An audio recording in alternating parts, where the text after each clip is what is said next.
आपने एक इंसिडेंट सुना होगा जिसमें कुछ लोगों ने एक कपल को की बहुत जमकर पिटाई की बैंड्रा टर्मिनस पे। उसमें एक लड़का जो है वो मुस्लिम है, लड़की हिंदू है। उस मामले में किसी भी तरह की कार्रवाई उन लोगों पर नहीं हुई जिसने उन लोगों की पिटाई की। पुलिस ने किडनैपिंग का केस रजिस्टर किया था, लेकिन ये लोग पकड़कर पुलिस के पास देना, तो पुलिस मैकेनिज्म क्या कर रही है, तमाम सवालों पर। Home ministry has completely failed this state. मैंने पहली बार नहीं बहुत बार बोल चुकी हूँ कि होम मिनिस्ट्री जवाब दे, क्योंकि जिस तरह से क्राइम महाराष्ट्र में बढ़ रहा है, आप नासिक देखिए, आप पूना देखिए, कहाँ कहाँ क्राइम महाराष्ट्र में हो रहा है। और मैं देश में भी, मैंने अमित शाह जी को बहुत बार मैंने ट्वीट भी किया है कि अमित शाह जी, मणिपुर में जैसे प्रॉब्लम्स है, हरियाणा में जैसे प्रॉब्लम्स है, वैसे महाराष्ट्र में भी होम मिनिस्ट्री की नजरिए ने उन्होंने देखना चाहिए, क्योंकि महाराष्ट्र में जो आज देख रहे हैं आप, वो बहुत असुरक्षित ऐसा माहौल है। और मुझे अमित शाह जी से विनती है कि उन्होंने महाराष्ट्र का भी मणिपुर और हरियाणा के साथ रिव्यू लेना चाहिए। महाराष्ट्र के कई जिलों में ऐसे मामले सामने हैं जहां पर लोगों ने पाकिस्तान की स्वतंत्रता दिवस को देखते हुए स्टेटस डाला, या ये ऐसी बातें हैं। मुंबई के कुलाबा में भी एक इंसिडेंट सामने आया जिसमें 19 साल के लड़के जो कॉलेज में पढ़ रहे हैं, वो अपने इंस्टाग्राम पे एक स्टेटस लगा रहे हैं जिसमें पाकिस्तान की स्वतंत्रता दिवस को सेलिब्रेट कर रहे हैं। पुलिस ने खैर कार्रवाई की है, लेकिन ये तमाम इंसिडेंट्स को आप कैसे देखते हैं? एक तो मुझे पता भी नहीं, मैं आपसे ही सुन रही हूँ, पता नहीं ऐसे चीजें आपको मालूम कैसे होती हो, क्योंकि मैंने आज जो पेपर पढ़ा उसमें तो मैंने पेपर ना टीवी पे देखा है, तो I can't talk about something unless I factual. अगर आप मुझे वो दिखा दे तो मैं जरूर उस पर टिप्पणी करूंगी। ताई, एक सवाल आपसे ये है, बीते दिनों सीक्रेट मीटिंग के बारे में बार बार बातें कही जा रही हैं। पवार साहब ने खुद भी क्लैरिफाई किया है, आपने भी क्लैरिफाई किया है। सवाल अब इस बार जो है पृथ्वीराज चौहान साहब के स्टेटमेंट से हुआ। उन्होंने कहा है कि आपको जो है केंद्र में पद ऑफर किया गया है, शरद पवार साहब को भी केंद्र में जो है एग्रीकल्चरल पोस्ट और तमाम ऐसे कैबिनेट पोस्ट जो है वो ऑफर किए गए हैं। मेरा सवाल आपसे सीधा है, क्या आपको किसी भी प्रकार का ऑफर भारतीय जनता पार्टी से आया है? क्या इन तमाम मीटिंगों में आपको कोच करने की तथा पवार साहब को कोच करने का प्रयास किया गया है? आपने मुझे सीधा सवाल किया है, मैं आपको सीधा जवाब ही दूंगी। मुझे किसी ने कोई ऑफर नहीं दिया है। सिर्फ 15 अगस्त का एक बड़ा सेल चल रहा है बहुत जगह, तो इसलिए कुछ महंगाई इतनी बढ़ी है, तो शक्कर, आटा, कुछ सेल चल रहे बहुत सारे ग्रोसरी स्टोर्स में, मैंने पेपर में पढ़ा। वो ऑफर मुझे पता है, बाकी कोई ऑफर मुझे पता है। कांग्रेस पार्टी के लोग इस प्रकार के बयान क्यों दे रहे हैं? आपके अलायंस पार्टनर है, कंफ्यूजन क्यों क्रिएट किया जा रहा है? क्या जानबूझ के ऐसी बातें की जा रही है? उनका ये भी कहना है कि आप लोग चुनाव भी जो है वो हो सकता है कि महाविकास आघाड़ी में फूट पड़ जाए और कांग्रेस और उद्धव गुट जो है साथ में चुनाव लड़े। क्यों ऐसे बार बार स्टेटमेंट दिए जा रहे हैं? वो मुझे नहीं खुश पता। नहीं है लोग। आपको उनको ही पूछना पड़ेगा, क्योंकि न पवार साहब ने ना मैंने कुछ स्टेटमेंट किया है। जो कर रहे हैं उनको ही पूछना पड़ेगा, क्योंकि मुझे इसके बारे में कुछ पता है। ताई, विजय वडेट्टीवार ने आज साफ तौर पर कहा है कि एक ऑफर आया है और अजित पवार की दादा की मुलाकात लगातार इसलिए हो रही है क्योंकि वो शरद पवार दादा सर को मनाना चाहते हैं। तो क्या आपको लग रहा है कि ये जिस तरह से लगातार, क्योंकि कांग्रेस के साथ है, मुख्यमंत्री महाविकास बनने की आघाड़ी होड़ है ऐसा? अभी कांग्रेस ने जो सवाल किए है उसका जवाब कांग्रेस ही दे सकती है, मैं नहीं दे सकती, क्योंकि मुझे कुछ पता ही नहीं है इस बारे में। ना मुझे किसी ने ऑफर दिया है, ना किसी ने मुझसे बात की है, तो I can't comment on something which is hypothetical and I don't. Don't you think that there is a lack of communication within the Mahavikas Aghadi? Because the Congress Party people are time and again making statement on Nationalist Congress Party. Why there is a need to comment on the alliance partner?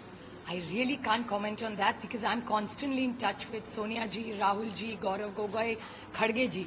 So I'm personally in touch with all their senior leaders in Delhi. So I really don't know what the leaders in Maharashtra have to say, but I'm constantly in touch with each senior leader. I mean, Khadge ji and Mr. Pawar speak almost every day. Rahul ji and I sit on the same bench in Parliament, so I get a lot of opportunity to chit-chat with him. Sonia ji fortunately sits right in front of me, so I get a lot of time together to discuss a lot of important issues, and she's very, very kind and indulgent while talking to even junior people like us who are members of Parliament. She's very, very indulgent with her time with us. And Gaurav Gogoi and I sit we sit together. We sit together and strategize all our parliamentary moves in Parliament.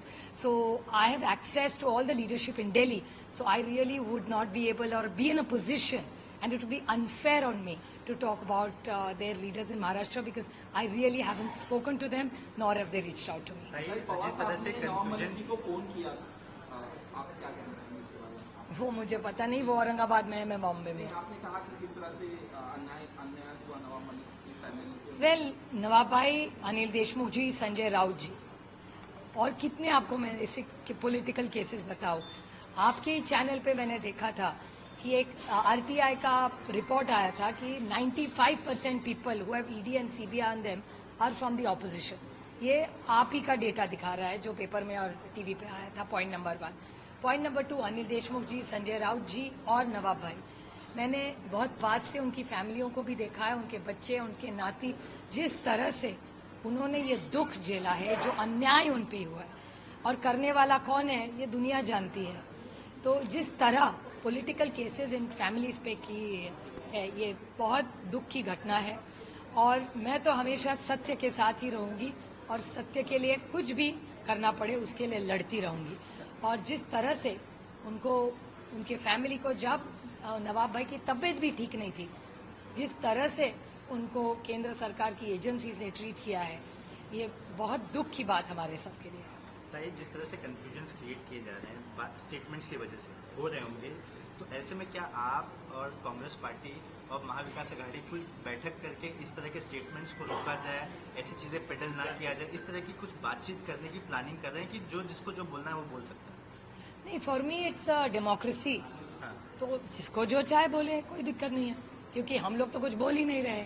Sanjay Raut जी का statement आप पढ़ चुके हैं और बाकी के statement, I think it's a democracy. और मैंने जैसे आपको कहा कांग्रेस के बारे में, मैं जब दिल्ली में रहती हूँ तो माननीय सोनिया जी, माननीय राहुल जी, माननीय खड़गे जी, गौरव गोगोई जी, उनकी सारी दिल्ली की जो लीडरशिप है, उनसे रोज बात, 1-2 दिन बात हमारी होती रहती है। We are in constant contact with their Delhi leaders. एक जो महत्वपूर्ण सवाल लगातार, और मैं एमपी हूँ तो मेरा संबंध वैसे दिल्ली की लीडरशिप से आता है ज्यादा। आपकी बात बिल्कुल सही है मैम, लेकिन जिस तरह से लगातार ये मुलाकातों का दौर चल रहा है, इसके बाद महाविकास अघाड़ी की बाकी पार्टियां जो हैं, खासकर जो राज्य स्तर के जो नेता हैं, उनमें लगातार भ्रम की स्थिति उत्पन्न हो रही है। हर किसी की तरफ से इस तरह के बयान अगर सामने आ रहे हैं, तो क्या आपको नहीं लगता कि इसे साफ करना चाहिए, यहाँ भी मुलाकात होनी चाहिए? अगर हमारे मन में कुछ खोटी नहीं है तो सफाई किस बात की दे। आने वाले दिनों में 31 तारीख को जो है इंडिया यूनाइटेड अपोजिशन की जो है वो बैठक है, मुंबई में बैठक होगी। एजेंडे क्या होंगे? क्या प्राइम मिनिस्टर फेस को लेकर के कोई चर्चा होगी? मेरे ख्याल से इंडिया का फेस इंडिया है। या आपको याद होगा यही सवाल हमको 2004 में पूछा था और देश के 10 साल मनमोहन सिंह जी एक यशस्वी प्रधानमंत्री रहे।